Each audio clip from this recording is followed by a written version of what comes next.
I don't have an easy way of speaking about the state of art, or indeed a state of art, which is, after all, a more modest task. But I am mindful of the fact that we are all in a state sharing the condition of climate catastrophe. So today I wish to think with you about the obligation we share to find a way of reimagining the world we have made and the earth that rightly exceeds our grasp. If we speak about sorrow and grief, it appears that we are referring to subjective states, not a state of the world, and certainly not states of art. I want to suggest, however, from the outset, that the grief we are undergoing, that is, those of us who are in fact acknowledging the losses produced by climate destruction, is one that belongs to the world. It is, in other words, the world's loss, and representing that loss is something we have to do if we are to stop the losing, which seems right now to know no end. This grief that we feel, which seems to have its site and source in our feeling selves, is already in and of the world, circulating in ways that effectively make our own individual experiences small. I suggest this because although psychologists have written about grief and mourning as subjective states, they have written less on collective grief and sorrow, and they have not always recognized that the object of grief, the what of what we grieve, partially determines both how and whether we can grieve at all. If we follow Adorno's maxim that the object should have primacy, then the loss of the world, its living processes, but also its regenerative capacities, establishes a new object and condition for grieving. And grieving becomes something new, determined, as it were, by its object. If we grieve the loss of what is living, the conditions of life itself, then it is already, and from the start, our own lives that we are grieving. Indeed, those who grieve are still living. They are, by definition, the ones living on, the ones who can still assume life as the condition of grief itself. At the same time, it's not just my life or yours which is at stake, but the living world and the living relations among ourselves as interdependent living creatures. The standard epistemological model of thinking that distinguishes between this subject over here, who grieves the loss of life or living processes, over there, disavows both the role we have played in bringing about this destruction of life and the interdependency among living creatures, treating the earth as if it were an object distinct from the subject. In some ways, it is that distinction between subject and object, the precondition of so much epistemology, that rightly comes into crisis when we consider what we can do or not do to arrest the propulsive loss that we know as climate catastrophe. The ways of thinking about grief or mourning are challenged by the conditions of loss, these new conditions of loss. And this is one way in which the what of what we are losing makes us rethink the very process of grieving. For psychoanalysis, a loss has already come to pass, and we who are left to grieve are the ones who must know and acknowledge that loss. But what if, in climate catastrophe, or indeed in war, which, as we know, accelerates climate catastrophe, as the war against Ukraine is now doing, as the war against Iraq has done, the loss is happening at the very same time that we are grieving. The loss is not over, for we are living beings among living beings. And if life is being destroyed, then we are implicated not only as the ones responsible for destroying life, but the ones potentially destroyed. Destruction is still happening, and it is our task not only to grieve, but to imagine and to resist the ongoing destruction and the future of a catastrophe of even greater proportions. Many temporalities converge on this scene of loss and outrage, and many of the temporal sequences that have been presupposed by stories of loss and grief now have to be challenged and changed. We have lost, are losing still, and will continue to lose, unless this acknowledgement of loss lifts us not only from melancholia and its disavowals, but toward a resistance to and reversal of the destructive processes themselves. The activist groups fighting climate destruction should have our admiration and respect, and if we can, we should undoubtedly join them. Not all of us are able-bodied enough to fight on the front lines, but every front line requires networks of support.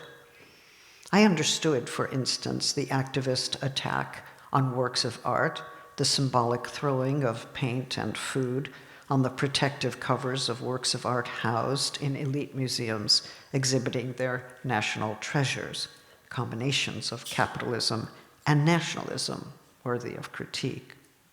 That makes sense to me, given that museums are very often sites of wealth, capital accumulation, and elitism. At the same time, I wonder whether, in order to respond directly to the challenges now delivered to us by climate catastrophe, we very much need forms of art that can keep us from looking away, disrupt denialism, and incite us in the direction of collective action. One reason I ask this question is that some art allows us to hold different temporal frames together, compressing space or stretching time, giving us a way to understand ongoing processes that are not so easily made comprehensible through arguments and expositions, including the kind that I'm offering now. In a moment, I will consider the relation between art practices and climate denial, and what art can do to help us fathom what we would prefer to deny. To confront climate catastrophe and the losses it has already brought about, the losses that are taking place as we speak, involves living with and coming to know what is unbearable. In many of its forms, art sustains a relationship to what is unbearable. Freud's remark that the world is too difficult for us attests precisely to this. He thought at one point that only art and religion could assuage this unbearability or give us a way to bear the unbearable. He also thought drugs could, but he didn't mention that in the text. To bear the unbearable is not to solve it. Rather, it is to take up a relation to what is unbearable that lets us stay with it in order to examine its contours and its textures, to consider the mechanisms and methods of its reproduction. In a time of great suffering, we inevitably look for orientation and understanding. The ongoing war in Ukraine, and now violence and displacement in Sudan, the brutal occupation and siege of Palestine, escalating imperialism, authoritarianism, and neo-fascism. And there are now increasing numbers of people fleeing their homes, forced by both political violence, and environmental devastation. There is as well a systemic and escalating form of racial and sexual violence, and a pandemic that is only declared over in some parts of the world, a declaration that misses the uneven distribution of vaccines, healthcare, and the radically different death tolls that are still happening. These are all forms of loss that have happened, but are happening still.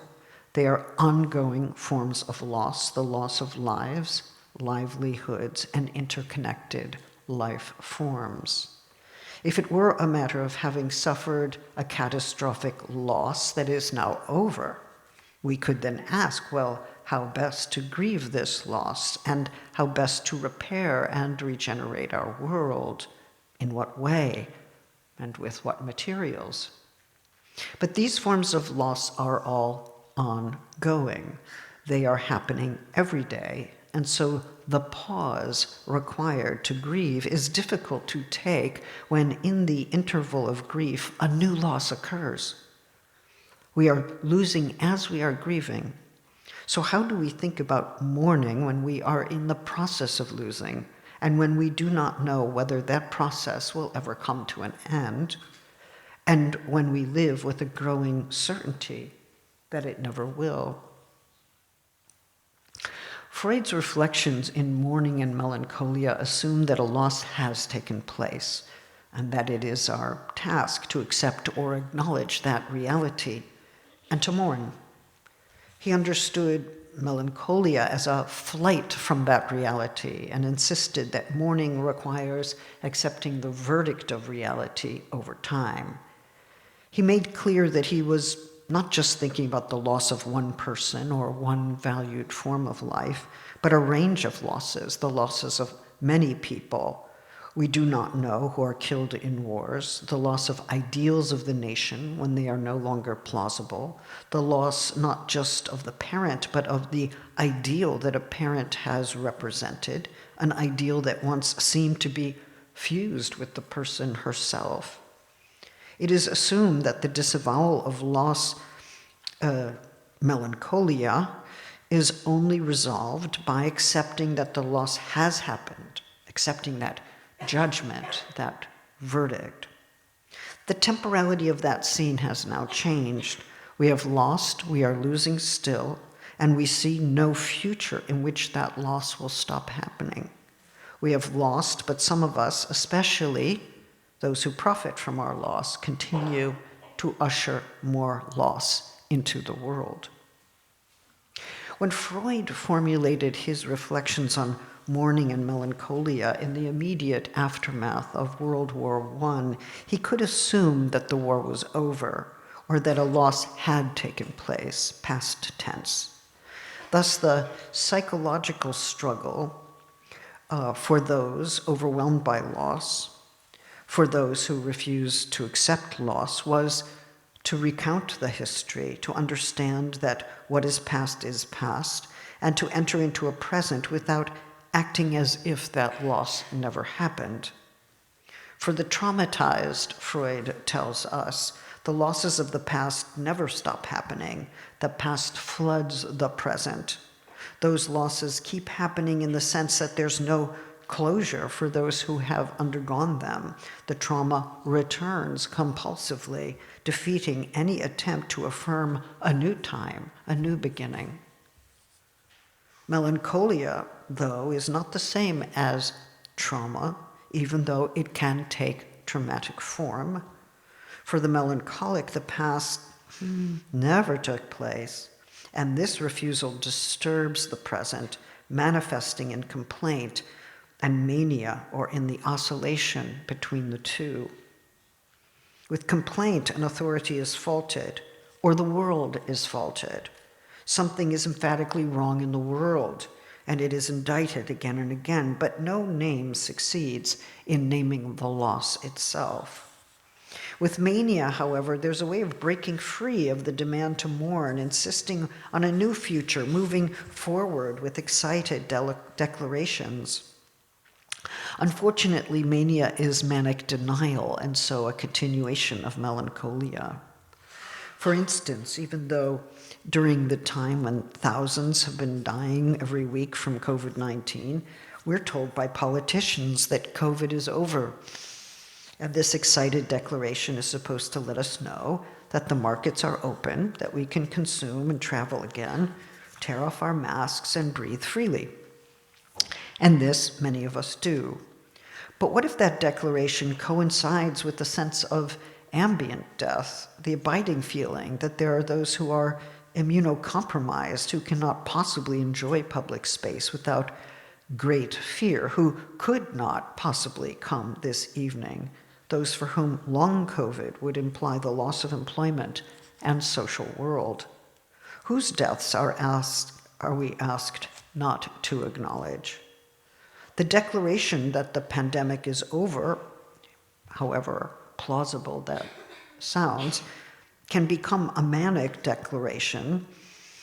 The pandemic is nowhere near as severe as it once was, and public and market spaces are now open to the mainly maskless many. But that's only because we turn away from those who have to remain sequestered or whose risk is not ameliorated by vaccines or who never had access to them. In other words, we know that there are those at risk of or even dying, but from them we look away so that the declaration that the pandemic is over can secure our freedom. Those lives are now relatively dispensable, the price we have agreed to pay so that the rest of us can more easily congregate, move, and breathe.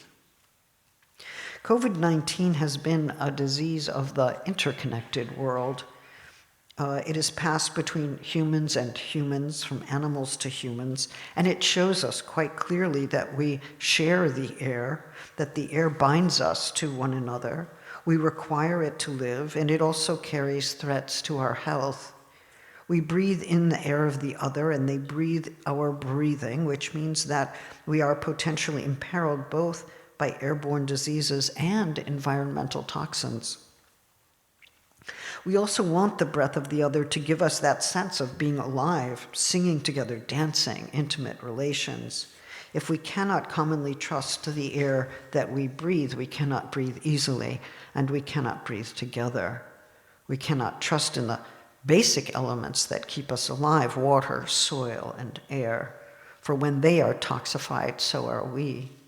When they vanish or lose their regenerative capacities, so do we. We are not just confronting a loss. This loss is in and of us, and we are in and of this loss that is beyond us. On the one hand, there is a sensuous interdependency of living creatures that has been exposed by both COVID-19 and climate destruction. Both have illuminated not just our dependency upon each other, but on the earth and the earth's dependency on us to restrain our production and to become decentered within the web of life that we ourselves have imperiled. We will not lose the living earth all at once. We know it by the loss of species and glaciers. So bit by bit, the verdict of loss is being delivered and will be delivered again. But it is escalating, even as denialism, always working in tandem with market forces, and we are probably right to say that denialism in various forms is having a season of exhilarated mania.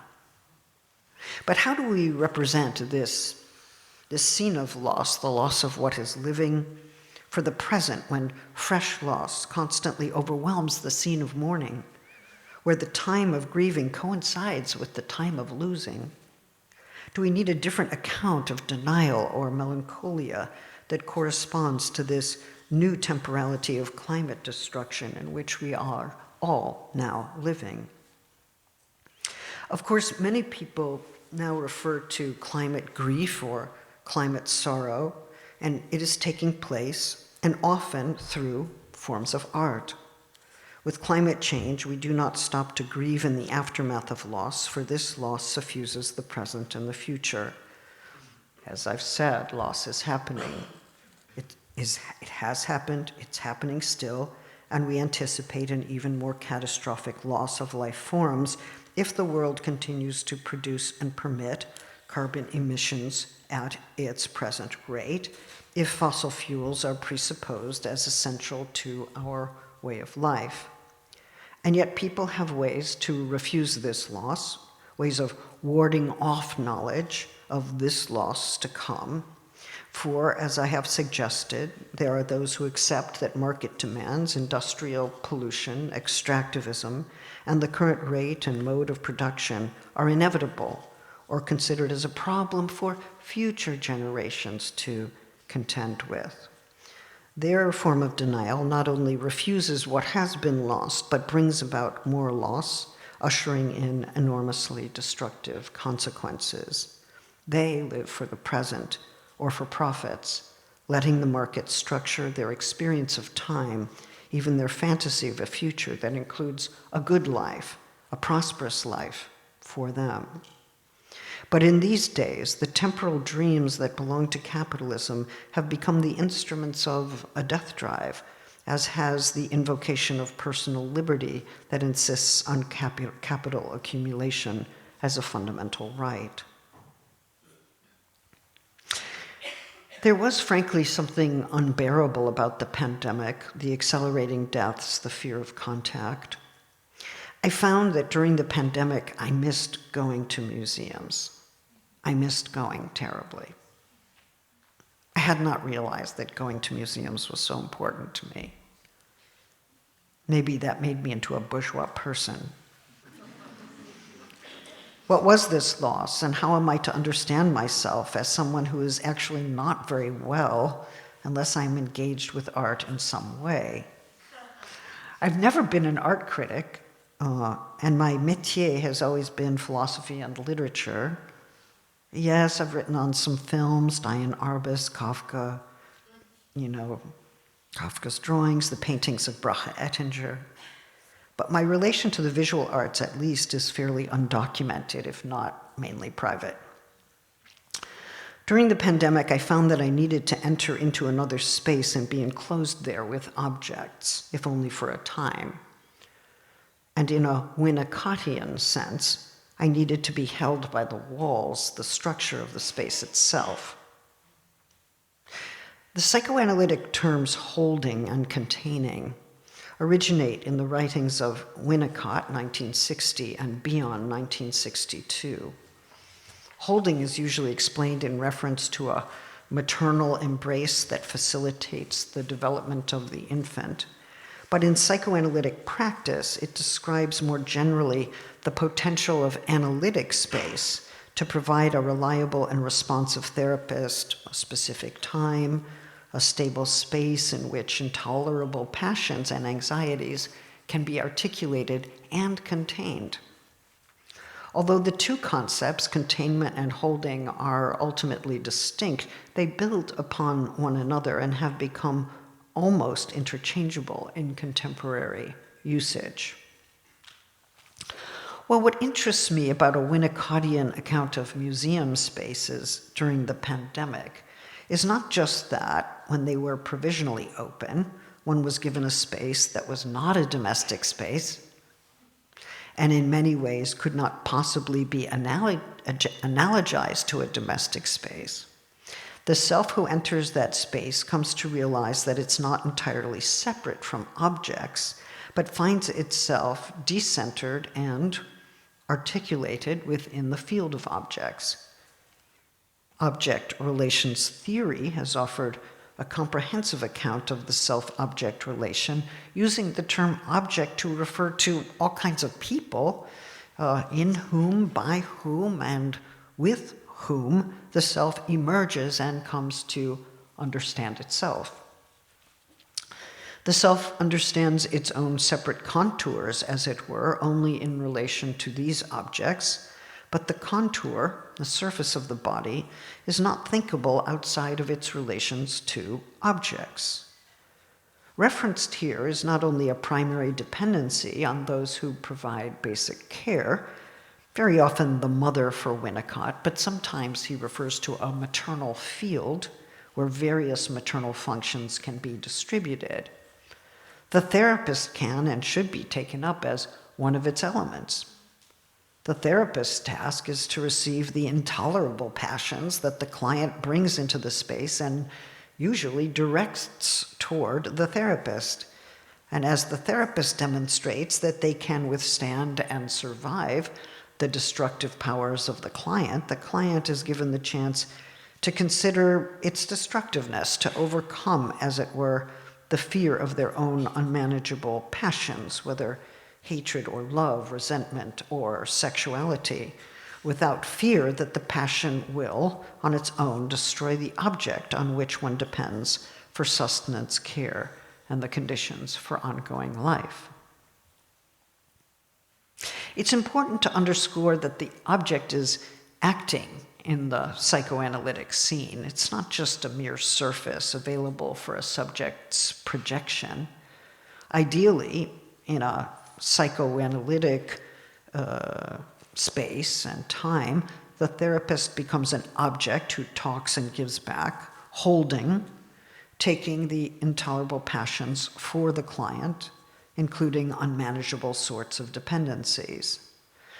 The psychoanalytic space, the space itself, is also acting in the scene, and whatever happens in that holding environment does so by virtue of the agency of objects, the space in which they occur, the appointed time of the encounter. When Winnicott insists that the self is relational, and that is his formulation, the self is relational, that the self is relation, he puts it that way, he is insisting that it does not exist, this self, without the relations that support and engage its life. So at the end of a session, or indeed an analysis, one is not exactly returned to the self that one is. Self-identity is not achieved. One finds oneself rather in the vector of relations, and one comes to terms with the relations by which one is defined. In this sense, we might say the self is worlded. Whatever the self is, it is not fully separate from all those elements, and because the object takes up or takes on the psychic material, holds it for a time, it is also part of the restructuring and refashioning of the self from the outside, an object field it cannot live without. For no self can come into being without a holding environment. And in the end, the self is not fully separable from that environment. Winnicott remarks that if the therapist object, because the therapist is an object, survives the passions brought into the scene, the ones that the client fears will destroy any object in its path, or perhaps only the ones that one needs most, then the client not only comes to fear one's own passions less, but also finds that the object has a reality all of its own. It's over there and not just a figment of my mind. Projection is given up in the affirmation of relationality. Winnicott writes, and I quote, "In this way, a shared reality is created, which the subject can use and which can feed back other than me substance into the subject."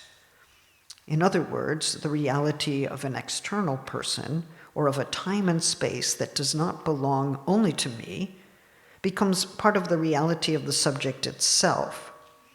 This is not exactly an act of incorporation, he makes clear, but rather a way of living in shared reality. Something of the ego is given up, both at the level of theory and of life. What? This world is there for you as well? It's as if somebody wakes up, what? This world is there for you as well? What? We are in an exchange that establishes relationality as the very condition and substance of who I am? I just thought I was this separate person. I am, what? Over there, outside myself, in you or in other so-called objects, But this comportment outside myself is neither projection nor hallucination. It is rather the very possibility of life and of love. Whereas an ego psychologist, usually apologists for capitalism, whereas an ego psychologist will emphasize the process of individuation, Winnicott takes another term. Getting well, getting better, demands an understanding of the shared world as in me, of me, what I am, and the substance in which I dwell, and something always beyond me, decentering me in favor of relationality. And this brings me back to museum spaces. When I entered the San Francisco Museum of Modern Art for the first time during the pandemic, there were very few exhibitions on offer. But there was one exhibition of photographs that artists in the region had taken of trees. They had clearly taken these photographs on their walks, where safe distances could be secured.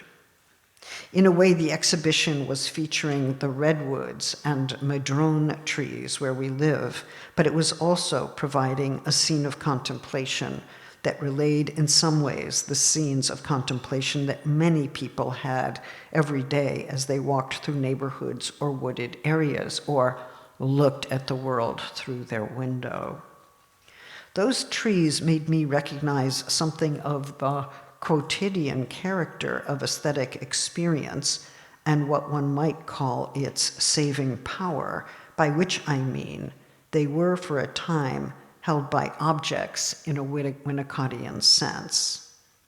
For it was never just the humans who were missed, though of course they were, but the larger object world, as well as those ways of holding that involved a way of receiving and giving back, a fundamental rhythm of a life-exchanging, a life-sustaining exchange. It was later, though, that I started to have the sense in museums that I was giving my psychic life over to objects to carry for me for a while.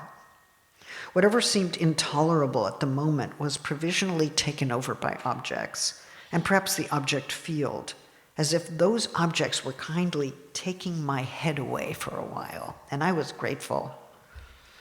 It was a generous and knowing offer that these objects made. They worked my mind over. They did what they wanted as their structure became the structure of my own perception, and eventually they gave my mind back to me in a changed or renewed state. That didn't mean that the objects transformed all my suffering into joy. No, the transformation was not redemptive in that sense.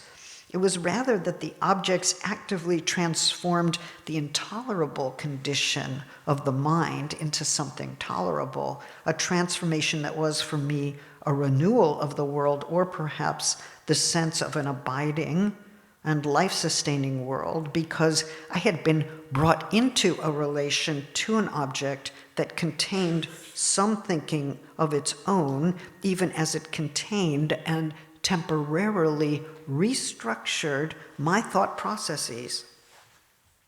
If in giving my mind over to the object to be worked over in whatever way was necessary, I also entered into a kind of exchange or relation that proved to be a different sense of who I am. Without objects, it turns out, I cannot be.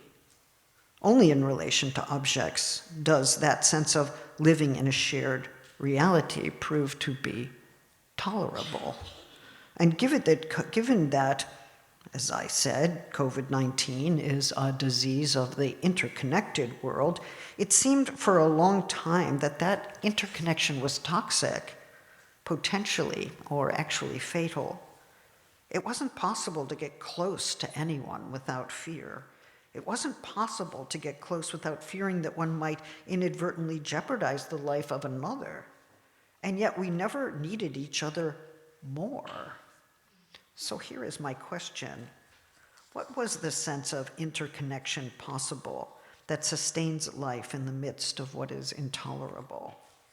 objects, spaces, discrete temporal durations yielded a sense of a shared world for surviving, harrowing, sometimes relentless, and devastating losses. Here, I'm going to show you a couple of pictures. Shall we bring up the pictures if we can? Here we go. This is Giuseppe Pennone. And this is an extraordinary piece that is currently being shown in the Centre Pompidou in France.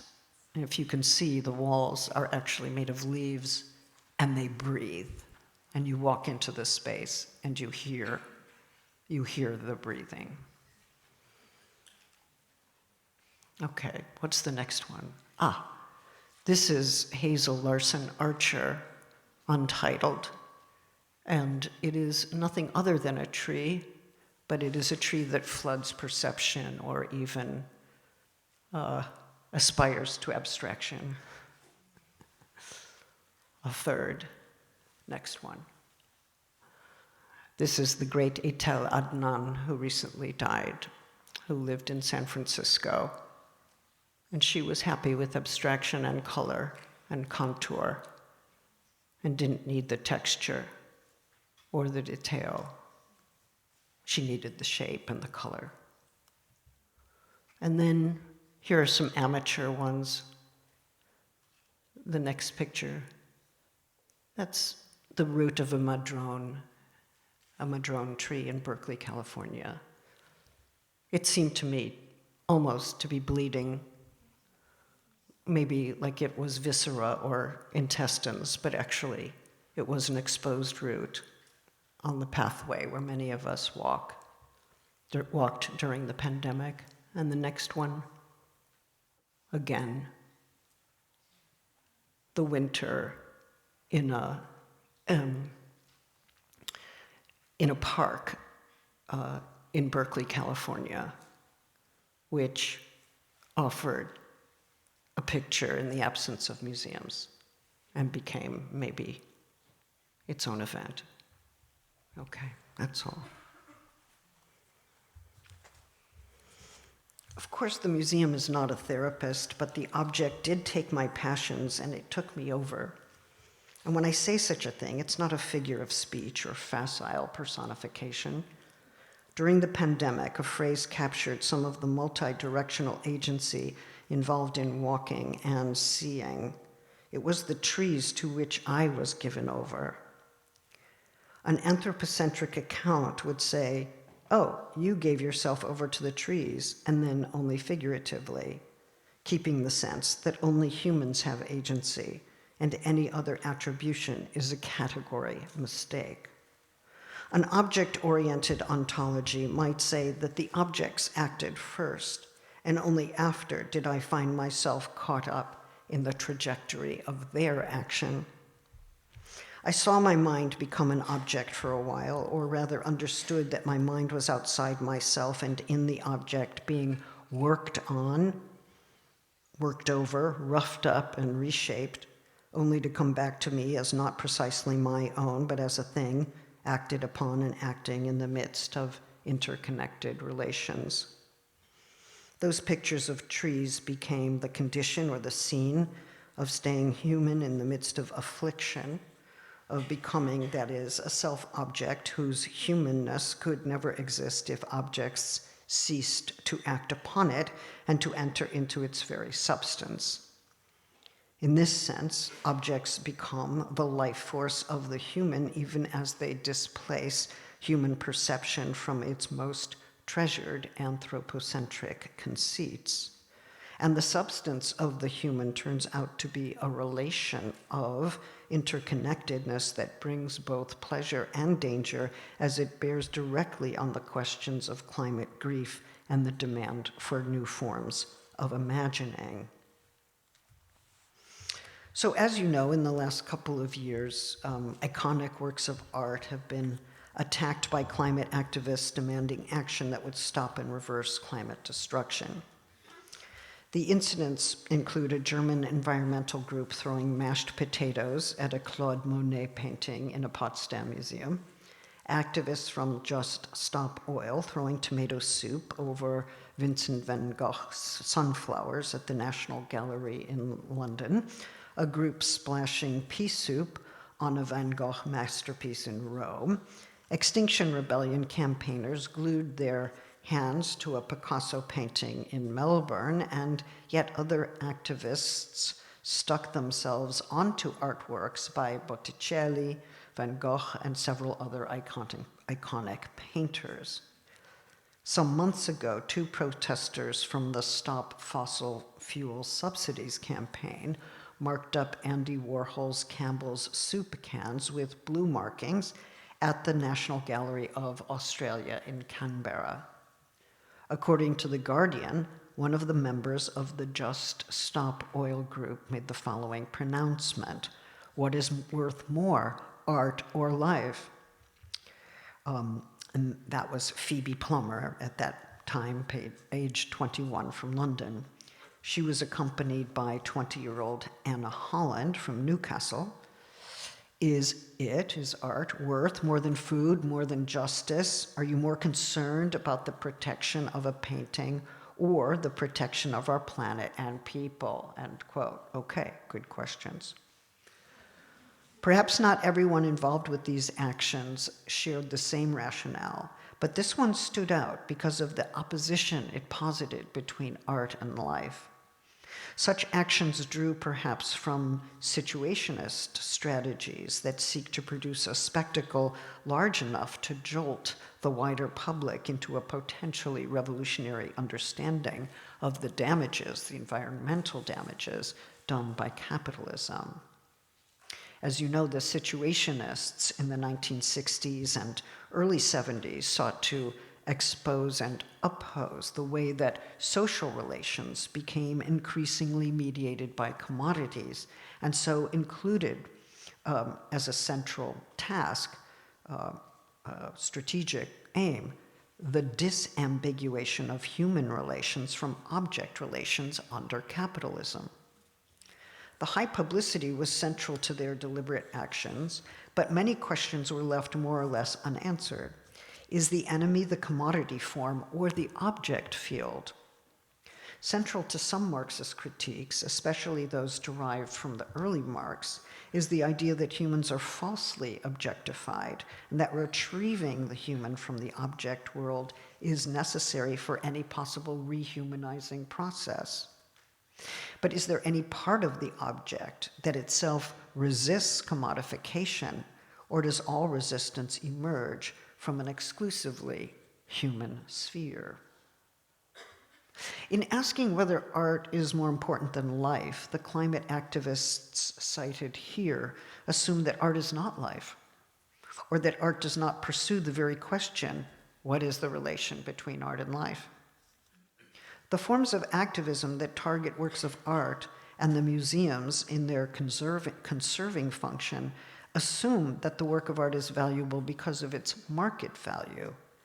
But which museum holds an iconic picture surely does depend, in part, on who can afford to purchase or hold the work. Yes, that's true. But those who have attacked the work say the work is protected, that there's a film or another sort of encasement that would protect the work against actual damage, that their damage is symbolic. So what they're doing is producing a display in which it appears that a group is attacking a work of art in order to jolt people, especially consumers, passive consumers, into a realization that climate disaster is real and, to a large degree, the result of consumption. But oddly enough, the action works only on the condition that the museum has done a very good job in protecting the work of art.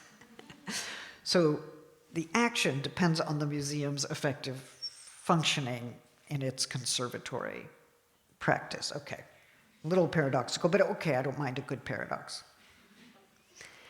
But if the action claims to be against museums, joining with a contemporary critique of museum culture as elite, governed by market values, then the action also depends on that conservation function of the museum in order not to actually damage the work. And yet, as we know, Protective coverings are fallible. People do slash works of art and steal them, even under the surveillance of guards. So they bring about what we can call a display of damage without damaging, although they take the risk of actually damaging in order to make the point that people feel horror and fear about the prospect of damaged iconic paintings, but feel next to nothing about the destruction of the earth. In response to those who've been horrified by such a strategy, some activists point out that these are bourgeois sentiments and that the wider public needs a jolt to wake up to the true damage of climate destruction. So I agree with the activist claim that we have to be jolted into a recognition of climate destruction, and that far too many governments, corporations, museums, businesses, publics remain in a perilous denial about the destruction of life processes and irreversible climate catastrophe. In my view, it's better to be critical of climate activists who focus on staging the destruction of iconic art than to ignore them. They should not be ignored. They're trying to do something. They're trying to interrupt our denial and make us confront the loss that we are bringing about all the time. But I have a question. What world do we create when we threaten works of art? And what world can art help us to create in order to counter the enormous forces of destruction and the denial that facilitates the acceleration of destruction? I think that the solution to this problem is to rally the arts, both in and out of museums, in person and online, to challenge pervasive forms of denial and to start imagining ways to save the planet. But before we can do that, we have to face the loss, and for many, this is either unbearable or unthinkable. I agree with the philosopher Ana Longo, who recently wrote, "In times like those that we are currently living through, art seems not only impossible, but also frivolous, powerless.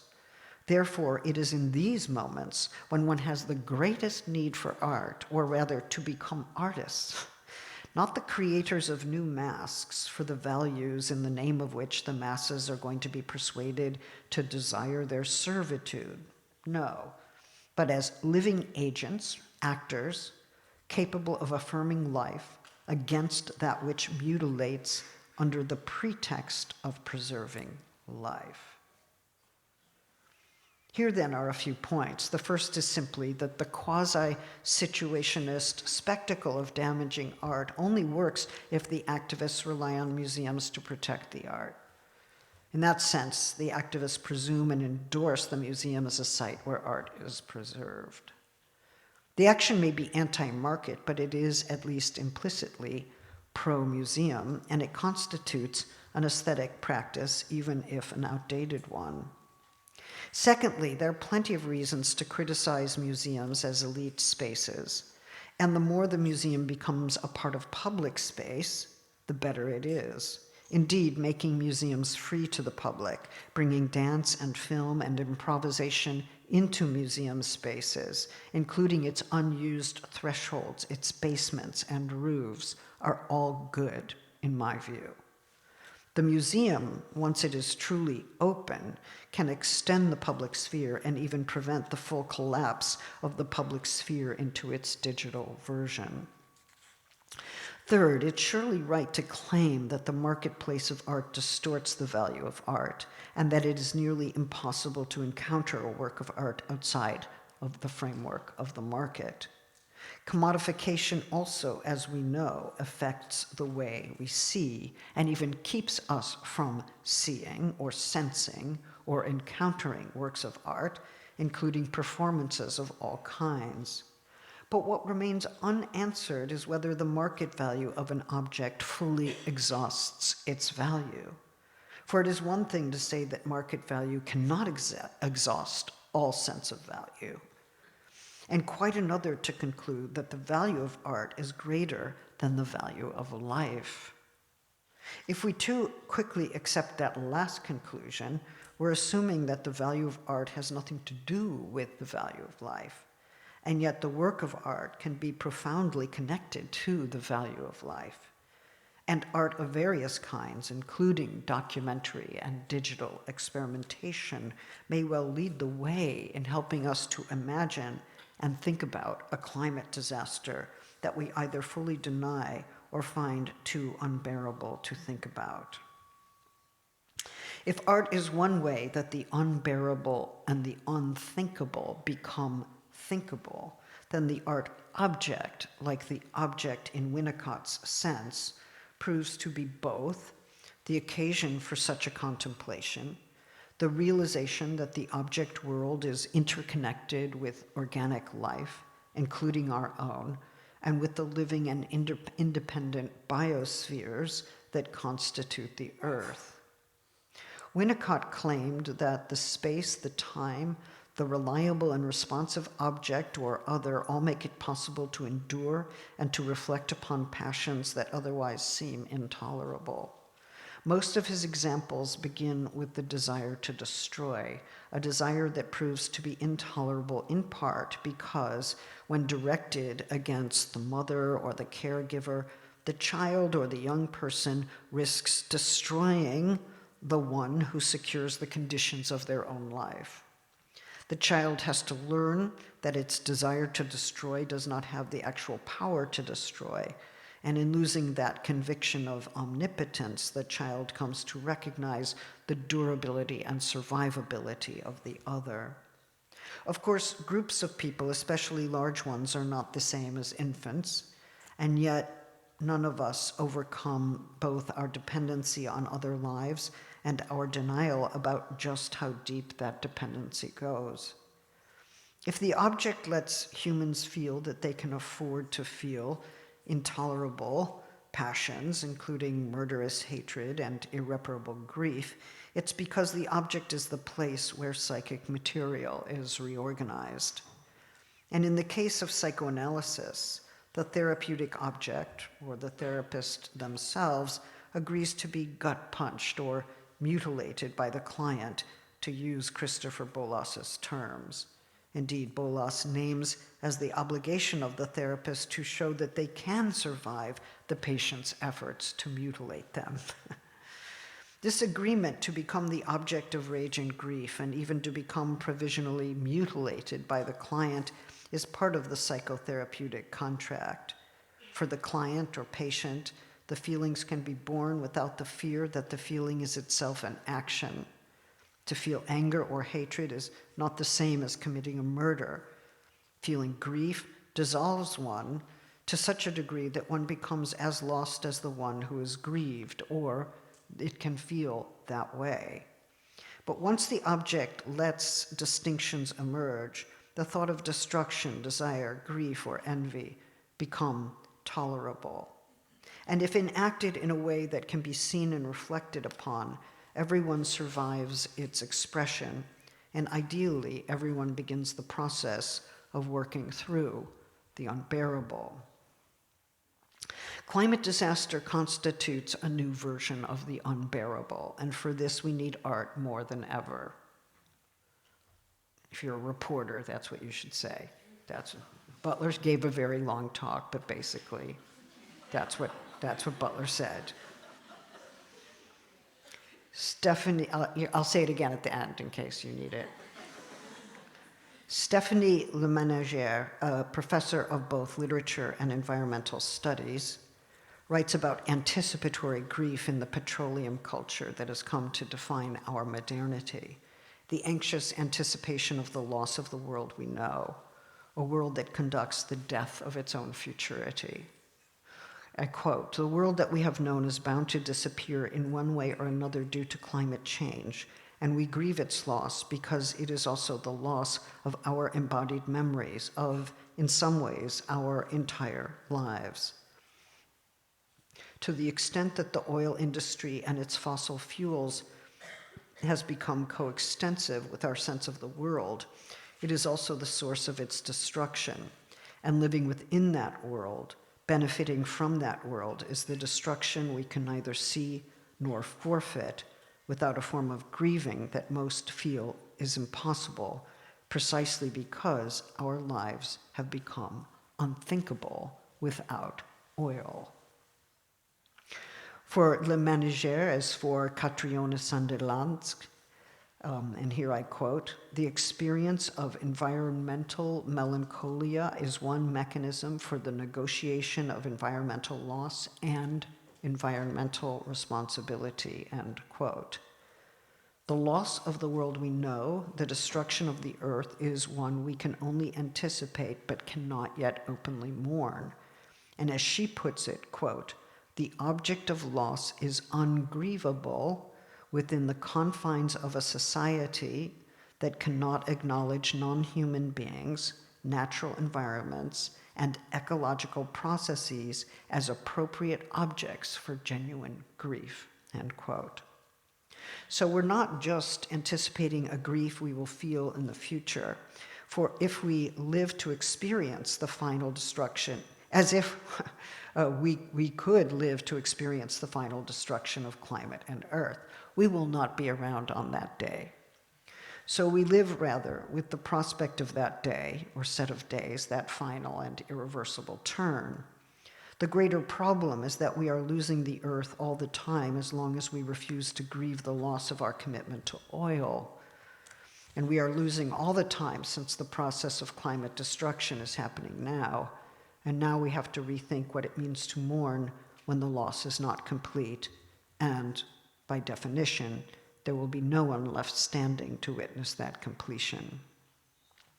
The art that can deliver the jolt is one that demonstrates and documents the normalization of destruction. That normalization of oil production and consumption should be exposed for the destructive process that it is. For that, we need new forms of art that stand for life in the midst of its destruction, but also expose the ruse by which ruination masks itself as progress, or worse, normal life. This is what environmental theorist Heather Davis brilliantly calls a performative archive of the now. She writes, "An act of witnessing that records not the state of things lost, but anticipatory grief and the uncanny feeling of a world already gone. And I would add a vanishing of the world that is happening at the very same time that we seek a way to grieve even as we continue to lose, and to resist that loss in the midst of that open-ended grieving." As you can see, I waver between a more materialist understanding that would show how our ways of seeing and encountering are framed by state and market relations, and a recalcitrant idealism that insists upon artworks that expose those very powers. Although I ally with those who would, in relation to climate change, jolt us from our fatal slumber, show how the world we have come to desire is the one that will, if left unchecked, destroy every condition of life itself, I am not sure that acts of destruction, even allegorical acts that run the risk of actual destruction, can lead us away from a destructive world toward an affirmation of interconnected life. Winnicott shows us how objects can bring us back into a shared reality, interrupting destructive passions so that we can endure the thought of them and struggle against their actualization. The question is not whether art is considered more important than life, but whether we can live, that is, affirm life in the midst of its precarity, in the shadow of impending destruction. If objects let us live, if art objects let us live, they also put us into relations that minimize the human-centered world. And from that place of militant humility, some kinds of civil disobedience are necessary. But they will have to be those that do not only negate contemporary reality, but struggle to enact the very principles we want to see embodied in the world to come. We will have to be somewhat crazy idealists to survive, but luckily we have the object world to hold or contain that crazy for a while. The singular experience of the work of art cannot be the model for thinking about the state of art, for the state of art involves the production of the space of appearance that I mentioned earlier. And that space where people come together, where the public can freely gather, is crucial not only for the present state of art, but for its future as a public good. And it should have a future as a public good. When museums, for instance, become the site of public lectures and discussions over matters of common concern, when they enter into the democratic life of the place where they are situated, then something is happening. When museums house dance and performance art and open their spaces to live art, they allow their space to become the site of public gathering, not unlike parks and streets, continuous with them. The space of appearance, Hannah Arendt tells us, emerges when and where people come together to consider what is most important to them and to bring a new way of living into being. Although museums will never be the agora, they can offer their space for thoughtful and creative forms of gathering. In The Human Condition, Hannah Arendt defines action as a form of deliberate and effective speaking, offering a political theory of the speech act, avant la lettre. She imagined an orator with the power to legislate, to propose a set of laws that would express the freedom of the people rather than their repression. And in her work on revolution, she remarked that freedom coincides with the experience of a new beginning. This experience of foundation coincides with the sense that a new story is about to be told, end quote.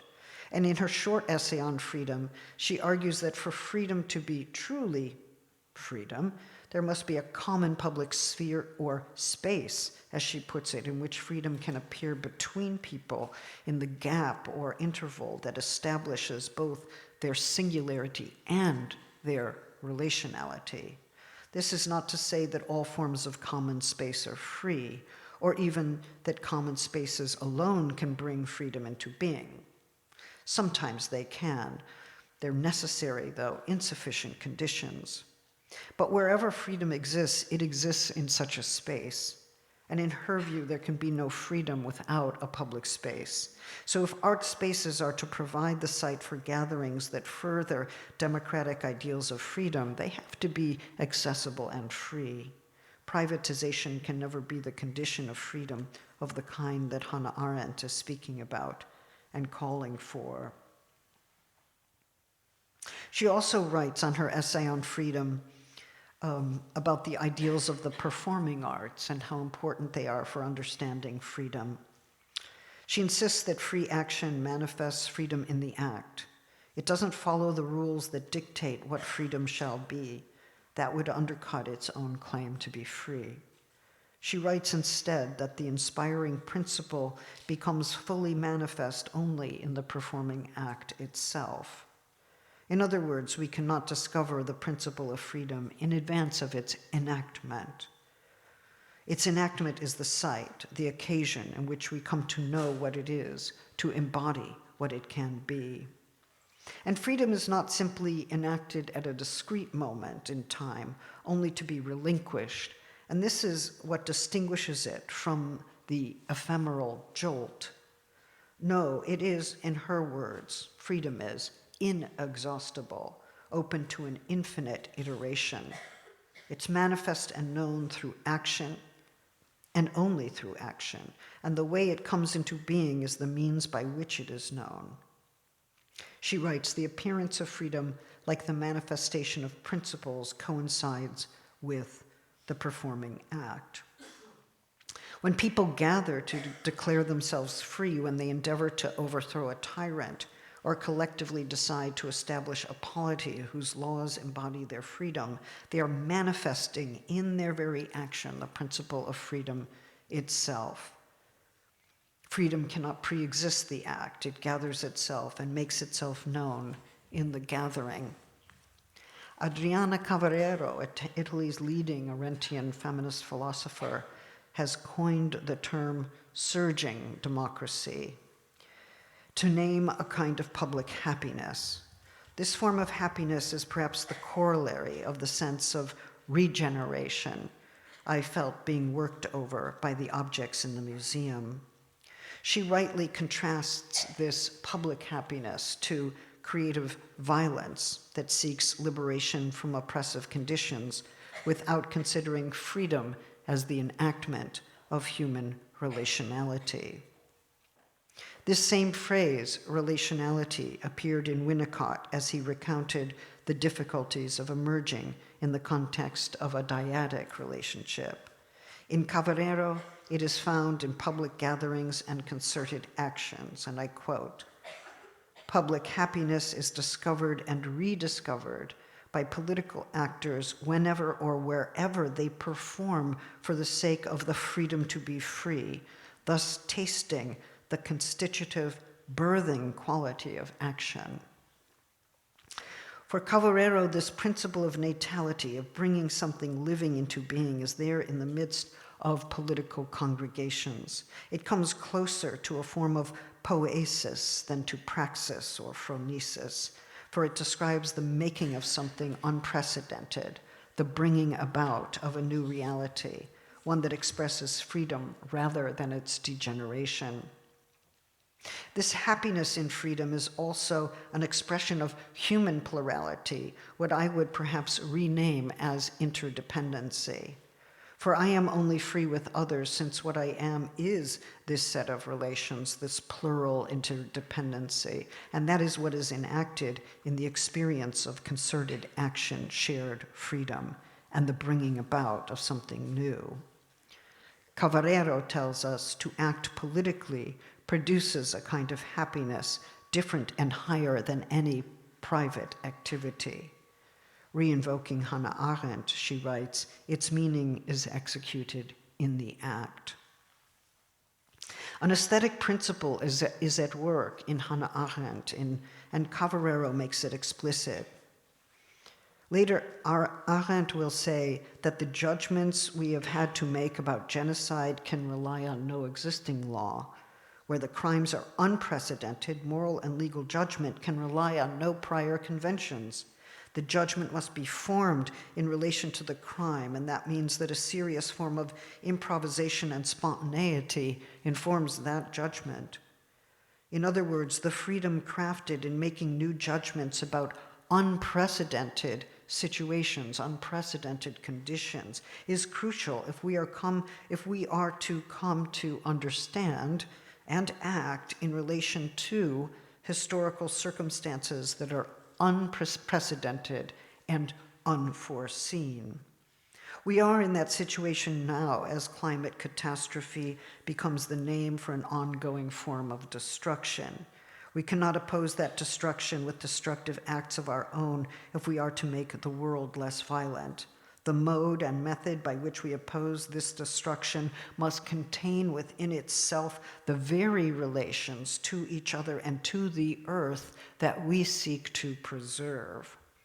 The actions that oppose destruction cannot be forms of creative violence without degenerating democracy in Cavarero's terms. We are, as it were, living together as we act together, and our action exemplifies the kind of freedom and relationality that we want to see enacted with happiness across the world. We have to know and acknowledge what we are losing in order to stop that accelerating sense of loss, which means that our mourning must be coupled with collective action, the kind that renews democracy as it acts and renews freedom, understood as shared and plural. My suggestion, and I'm getting to the end here, is that the regeneration of the earth and the regeneration of democracy, even the regeneration of my miserable mind under the COVID lockdown, all depend upon actions that exemplify this life-giving character of human action. We act with others, but we are also acted upon in ways that can regenerate us by both people and objects and by the earth itself. There is no human life without the life of the earth. To bring a living object into the world, to make art, is to make something that acts upon us, and when it is shared, a space emerges, or rather, a living space is brought into the world. Let us then link the living spaces of art with the insurgent space of appearance that belongs to democratic freedom, without which our lives cannot be regenerated. The only way through a loss that seems never to end is to gather in mourning and to let the gathering create something new. It is only where people can gather that public happiness can be regenerated. And it is the conditions of regeneration that have to overpower the forces of destruction. For that, we need to make space for what cannot be anticipated, for only those forms of unexpected art making can both document our loss and exemplify the regenerative power that we all desperately require. We need to make museums public so that they can be such a space. There used to be a slogan, "Don't grieve, act." But femicide, the killing of trans people, Black Lives Matter, climate catastrophe, war, and colonial violence all teach us that in gathering to grieve, to mourn, we also produce community. And when the streets are filled with mourners who seek to mark the death of those who have been unjustly considered ungrievable, we assert the value of those lives and the living conceived as interdependent life. When the lives of the living maintain solidarity with the dead and with the living world, the earth, then solidarity extends beyond the humanisms we have known to the conditions of life itself, to the living and to the livable.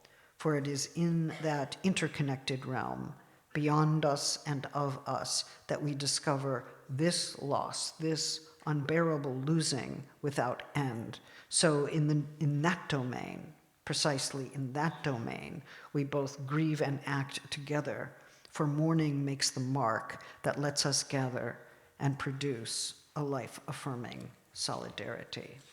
Thank you very much.